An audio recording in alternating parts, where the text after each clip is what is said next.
A simple woman was detained at the airport, then her billionaire husband arrived with a private jet.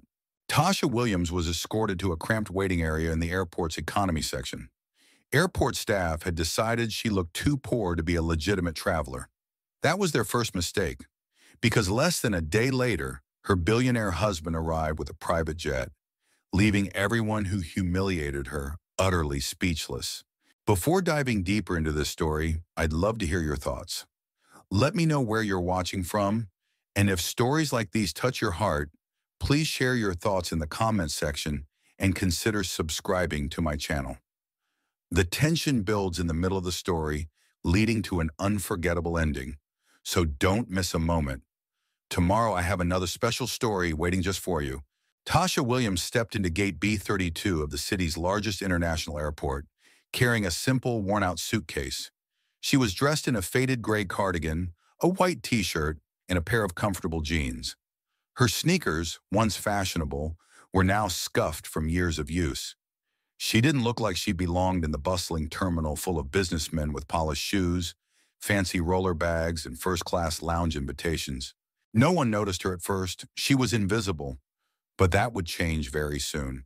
As she tried to ask a passing flight attendant about the possibility of upgrading to business class, she was quickly dismissed with a cold shake of the head. Tasha wasn't surprised.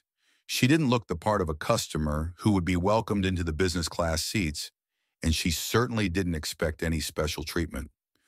All she wanted was to surprise her husband, who was used to flying first class.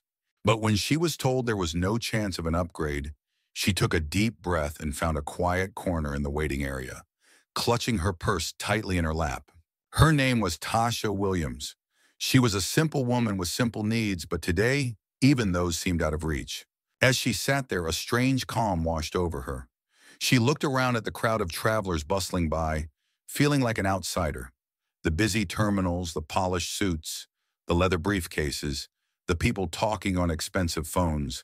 She was the complete opposite of them, but she had a purpose here. She wasn't just a random traveler. She was meeting her husband, and nothing was going to stop her from seeing him, not even the condescending stares or the dismissal from the airport staff.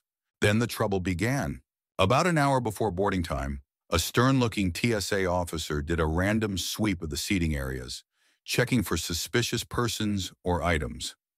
His eyes scanned the crowd, and when they landed on Tasha, he immediately stopped. His gaze flicked over her worn-out suitcase, her plain clothes, and the simple purse she was clutching. But there was something else. It wasn't just her appearance that made the officer pause. It was the color of her skin, the fact that she was a black woman in a sea of wealthy-looking, mostly white travelers. His gaze lingered a little longer on her than it had on others, and Tasha could feel the weight of his judgment. "Ma'am, you," the officer said, his voice loud enough to echo through the high-ceiling terminal. "Can I see your ID and boarding pass?"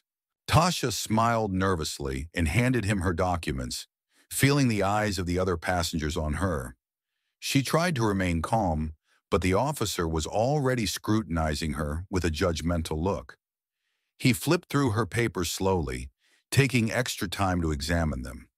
She was traveling alone, with no business tags or special accommodations. Her name on the ticket, just Tasha Williams, meant nothing to him.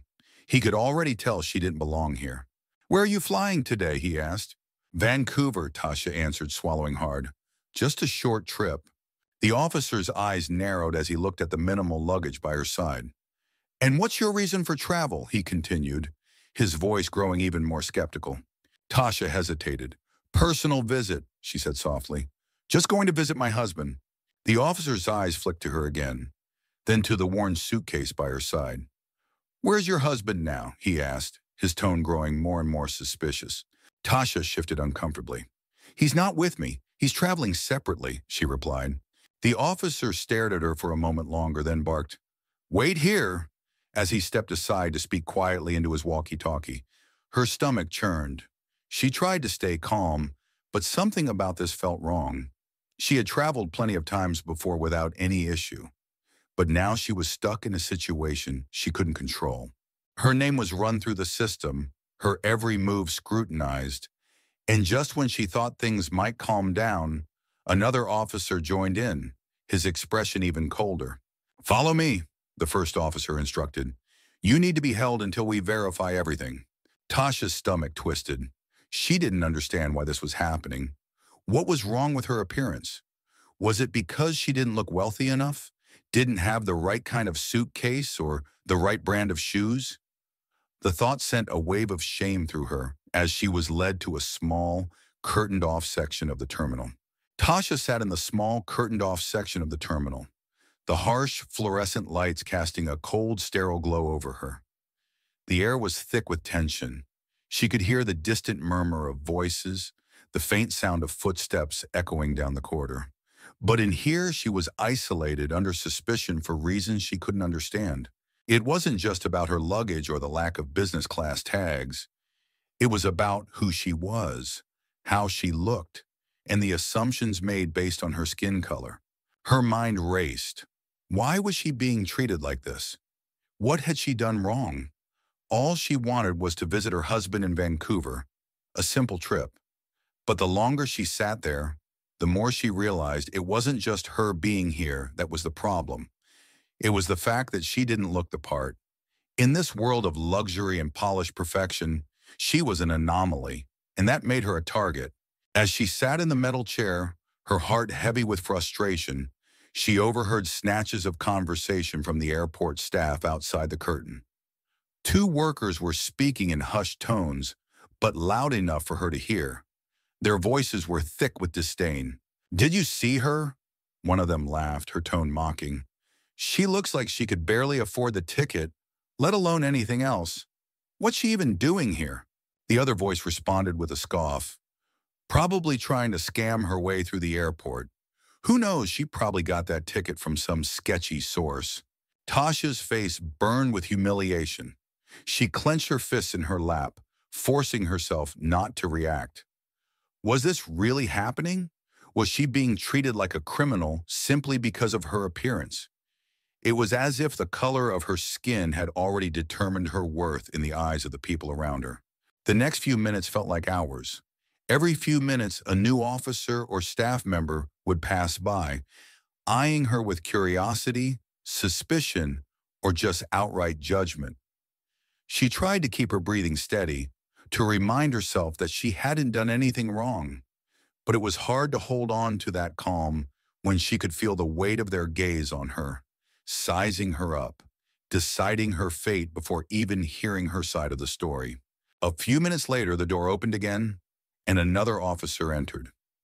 This one was tall and broad-shouldered, wearing a sharp uniform with a badge that read, "Officer Briggs." He walked with an air of authority, his eyes immediately locking on to Tasha as he surveyed her, his gaze lingering just a little too long on her plain clothes. "Ma'am," he said, his tone flat, almost dismissive, "I'm going to need you to answer a few more questions." Tasha nodded, trying to keep her composure.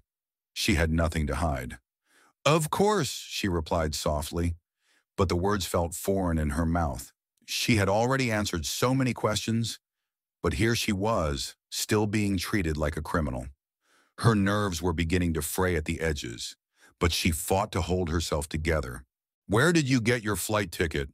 Officer Briggs asked, his eyes narrowing slightly as if trying to catch her in a lie.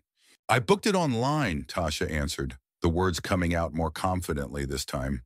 "And how did you afford it?" Briggs pressed, his eyes flicking to her worn-out sneakers and her simple cardigan, as if her appearance was all the proof he needed to deem her suspicious.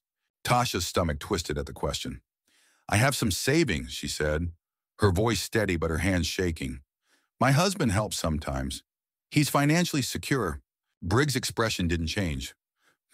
He muttered, as if not convinced by her answer. "And where is this husband of yours now?" "He's meeting me in Vancouver," she explained, trying not to sound defensive.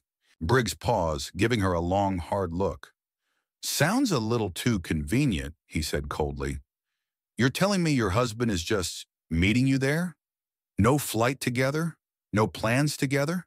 And you think that's normal?" Tasha felt a knot form in her stomach. She had no idea why this was happening, why she was being interrogated like this. "I'm just visiting him," she said quietly, trying to sound as calm as possible. "It's a personal trip." But Briggs wasn't satisfied. He exchanged a glance with his partner, and she could see the unspoken agreement between them. She knew they had already decided she was guilty of something, even though she hadn't done anything wrong. "Ma'am," Briggs said with a sneer, "you're wasting our time. For all we know, you could be involved in something illegal, smuggling, trafficking, anything." He leaned in closer, his voice dropping to a whisper. "You don't belong here. You don't look like you belong here." The words stung more than anything else. "You don't belong here." Tasha's heart pounded in her chest as he stepped away, leaving her alone with his partner. She wanted to scream, to protest, but instead she sat there in silence. She was being judged not for anything she had done, but for how she looked, who she was, and the assumptions made based on her appearance. As the officers spoke in the corner, she caught snippets of their conversation, words that made her stomach turn. "She fits the profile perfectly," Officer Briggs muttered, his voice tinged with disdain. "A nobody, no visible means of support, no fancy luggage, no money." Tasha's hands clenched tighter. A nobody. It was clear that to these people, her worth wasn't defined by her character, by who she was inside. It was all about her outward appearance. Her plain clothes, her tired suitcase, and the color of her skin were enough to make them decide she wasn't important enough to be treated with respect. Tasha sat, her hands trembling slightly, as Officer Briggs and his partner exchanged a few more words in the corner. She couldn't help but feel the weight of their scrutiny. Every inch of her body felt heavy, as if the walls of the terminal were closing in around her. She had never been this humiliated in her life, and all because of how she looked, because she didn't fit the stereotype of a proper traveler. Minutes stretched on like hours as she waited, unsure of what was happening next. She glanced at her phone. The battery was almost dead. She tried to stay calm, to breathe deeply, but it was difficult with every passing second. She had never imagined that a simple trip to visit her husband would turn into something like this. The officers came back and stood in front of her, their expressions cold. "We're going to need you to follow us," Officer Briggs said, his tone dismissive. Tasha's stomach churned. She had no idea what was going on. She had already told them everything. There was nothing left to explain. Yet the officers seemed determined to keep her in this small, cramped area. "Where are you taking me?" Tasha asked, her voice shaking with a mix of fear and frustration. "We just need to confirm your story," the second officer said, his voice monotone. "Nothing to worry about. Just standard procedure." Tasha didn't believe him. This didn't feel like a standard procedure. This felt personal, like they were determined to make her feel small and insignificant. Her mind raced. How had she ended up in this position? They led her down a long hallway, away from the bustling terminal, past the gates where passengers boarded their flights. It was quieter here, less crowded, and it only added to the feeling of isolation that had been growing inside her. Why was she being treated this way? She knew she wasn't doing anything wrong. She had every right to be here, to be on that flight. But it seemed that her right to travel was irrelevant to the officers standing by her side. She was taken to another waiting area, tucked away in the corner of the terminal, far from the other passengers. This area was dark, uncomfortable, and completely devoid of life. The chairs were hard and the walls were painted in drab institutional colors. The air felt stale, and the faint buzz of fluorescent lights overhead did nothing to calm her nerves. "Wait here," Officer Briggs ordered, stepping out of the area with his partner. "We'll be back soon." Tasha sat down, trying to make herself comfortable. She couldn't help but notice the stares from the few airport staff who passed by. Their gazes were judgmental, full of suspicion. She felt like an animal in a cage, being examined and scrutinized at every moment. As she sat there, she overheard more whispers from the staff. "You seen that woman?" one of them asked. "She doesn't belong here." The other responded with a harsh laugh. "No way. You can tell just by looking at her. She's out of her league." Tasha's chest tightened as the words cut through her like a knife. She fought to keep the tears at bay, but it was hard. Every word, every glance felt like an attack on her dignity. She wasn't a criminal, she wasn't an imposter, but that's how they were treating her. After what felt like an eternity, the door to the waiting area opened. In walked a supervisor, a tall woman with short cropped hair and a sharp professional demeanor. Her name tag read Cheryl. She walked over to Tasha and looked her up and down with a mixture of disdain and suspicion. Cheryl didn't even bother to introduce herself. Instead, she immediately began questioning Tasha. "Ma'am," Cheryl began, her tone condescending, "we have reason to believe your trip may not be as straightforward as you claim. Are you carrying any large amounts of cash, illegal substances, or anything else we should know about?" Tasha's face turned red. She had nothing to hide, but the implication that she was hiding something made her feel like a criminal. "No," she replied, her voice barely above a whisper. "I'm just going to Vancouver for a personal visit." Cheryl eyed her clothes, her faded cardigan, scuffed sneakers, as if they were evidence of some sort of wrongdoing. Cheryl muttered, clearly unconvinced. "We'll see." She turned to one of her subordinates, a younger man with a bored expression. "Log her details into the system. Keep her here until we verify everything." The young man nodded, his eyes flicking to Tasha with something resembling pity. But there was nothing he could do. He was just following orders. Tasha sat there stunned as Cheryl and the young officer left the room. Was this really happening?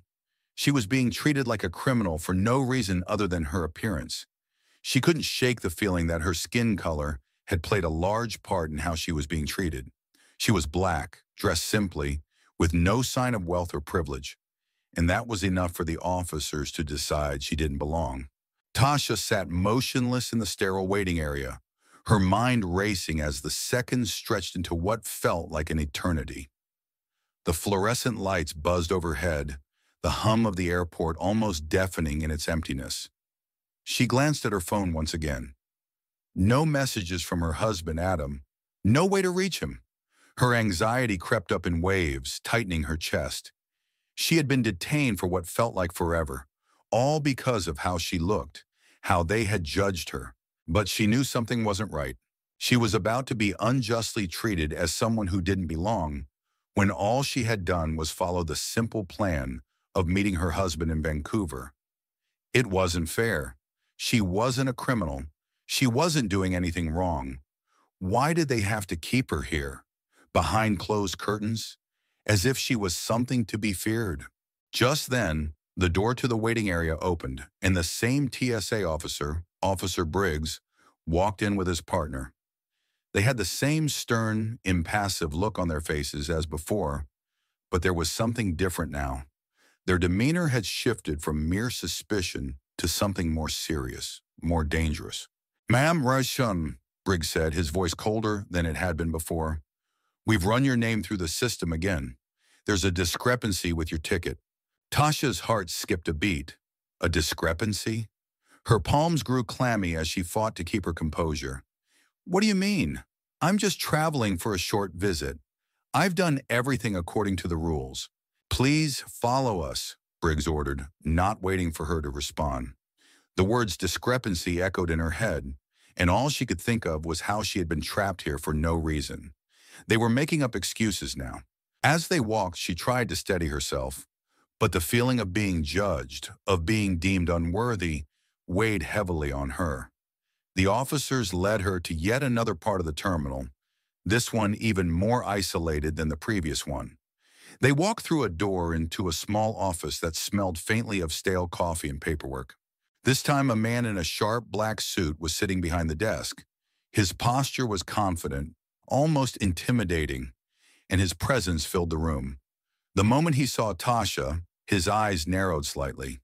He glanced at Officer Briggs, then back at her. "Are you Ms. Tasha William?" the man asked, his voice even and clinical. Tasha nodded, her throat tight. "Yes, I am. What's going on? Why am I being detained like this?" The man stood, his suit rustling slightly as he adjusted his position. "I'm Mr. Mason. I oversee operations here at this terminal. We've had some concerns about your presence at the airport today." It's been brought to my attention that you're being questioned because of your appearance.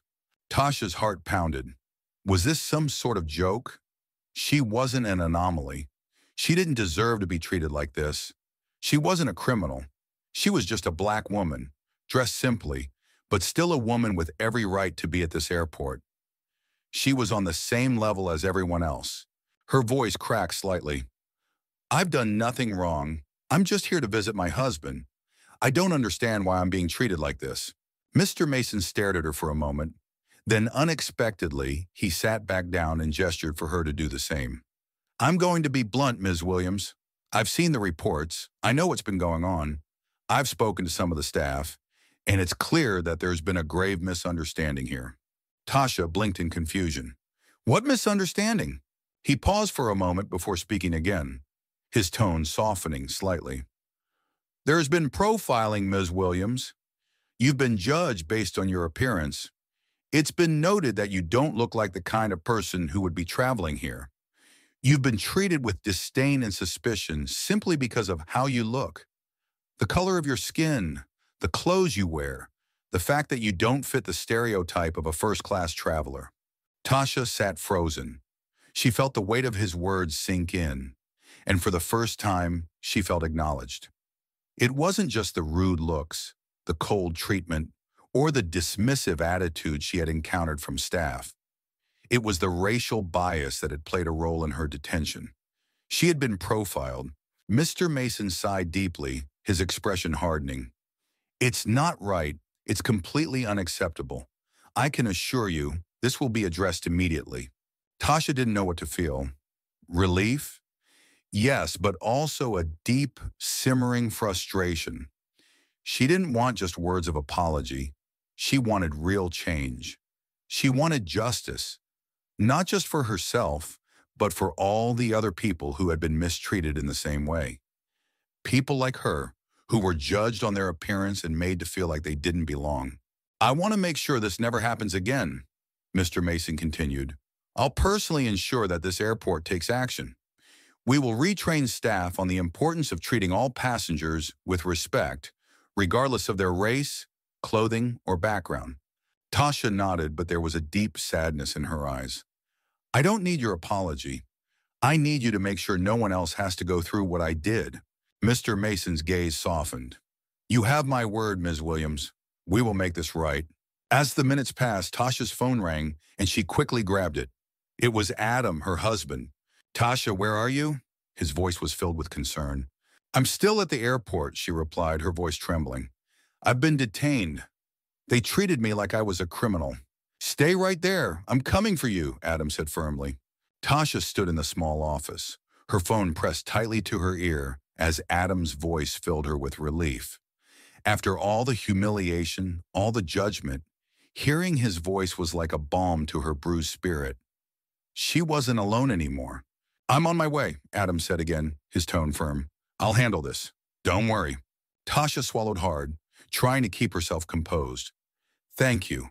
They've treated me like I'm a criminal just because of how I look. I know, Tasha, Adam replied, his voice filled with both concern and frustration. I'm not letting this go. They're going to pay for this. As she hung up the phone, a new sense of strength surged within her. She had fought for her dignity in the face of countless judgments, but now it was time for something bigger. The humiliation she had faced was not just about her. It was about everyone who had ever been made to feel small because of the color of their skin, their appearance, or their background. She wouldn't let it stand. A few minutes later, Adam arrived at the airport. He strode through the terminal with purpose, his suit sharp and professional. His presence was commanding, and the few employees who saw him couldn't help but straighten up. Adam was no ordinary man. He was a billionaire, and his name carried weight. As soon as he entered the office, he locked eyes with Tasha. For a moment, the world outside the office seemed to fade away. She was finally safe. Tasha, Adam said, walking over to her and pulling her into an embrace. I'm so sorry you had to go through this. Tasha leaned into him, feeling the tension finally begin to leave her body. I didn't think it would be this hard. I thought traveling would be simple, but they made me feel like I didn't belong. Adam's face hardened. He turned toward Mr. Mason, who had been quietly observing the exchange. What happened here today is inexcusable. My wife was treated like a criminal simply because of her race and appearance. That kind of behavior has no place in a public space like this. Mr. Mason nodded, his face flushed with embarrassment. I understand, Mr. Cook. I've already begun taking steps to address the situation internally. We will be implementing new policies, and all staff will be retrained on proper conduct and cultural sensitivity. Adam's eyes narrowed and his tone grew more intense. Words are not enough. You're going to make this right. I want a full investigation into the staff involved, and I want accountability. I will be ensuring this incident is made public. Mr. Mason's eyes widened. You want to go public with this? He asked, a hint of worry in his voice. Absolutely, Adam said firmly. People need to see what happened here. It's not just about my wife. It's about the countless others who have been treated like this and too afraid to speak up. Tasha could feel Adam's power. He wasn't just doing this for her. He was using his influence to make sure this would never happen again to anyone else. Later that day, Adam called a meeting with airport authorities. Tasha accompanied him, and she retold everything that had happened. The profiling, the humiliation, the way she had been made to feel like a criminal because of how she looked. The room fell silent as Tasha spoke. She could see their faces shift from defensiveness to guilt. Adam didn't raise his voice, but his presence was enough to make them understand the gravity of the situation. By the end of the meeting, the airport had promised to take immediate action. The staff members involved in the profiling had been identified, and disciplinary action would be taken. The airport had agreed to implement new training programs to address racial bias, and they were committed to making real changes to ensure that no one would be treated the way Tasha had been. Weeks later, the headlines hit hard. A wealthy family pulls millions from major airport project after profiling scandal, read one article. Public outrage followed, and the airport's management was forced to make public apologies. The new policies were quickly put in place, and several employees were quietly dismissed for their involvement in the incident. But the story didn't end there for Tasha. A few weeks later, Tasha was shopping at a small bakery in Vancouver when she saw a familiar face. A man standing at an ATM, his face red with embarrassment. It was Officer Briggs. The man who had once mocked her and treated her like dirt now stood, utterly humiliated, as he tried and failed to use his credit card. Tasha stopped in her tracks, staring at him. For a moment, he didn't notice her, but then their eyes met. He froze. He tried to explain. It's just a misunderstanding, he muttered, his voice shaking. I didn't mean to. Tasha raised her hand, silencing him. You treated me like I was nothing, she said, her voice calm and collected. That's on you. I hope you remember it next time. Officer Briggs had no response. He turned, his face flushed, and quickly disappeared into the crowd. Tasha stood there, feeling a sense of satisfaction wash over her. This was justice. The aftermath. The story of Tasha's experience spread across social media. News outlets picked up on the scandal, and more people came forward with their own stories of discrimination and profiling at the same airport. But Tasha didn't speak to the press. She didn't need to. Her actions had already spoken louder than any interview could. Adam's influence had made a difference, but the real change came from Tasha's courage. She had stood up for herself and for everyone who had ever been unjustly treated.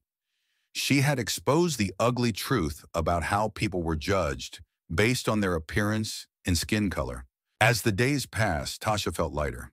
She had taken a stand, not just for herself, but for a future where people wouldn't be judged by their outward appearance. A future where respect, kindness, and equality were the real measures of a person's worth. She wasn't just the woman who had been humiliated at the airport. She was the woman who had fought back.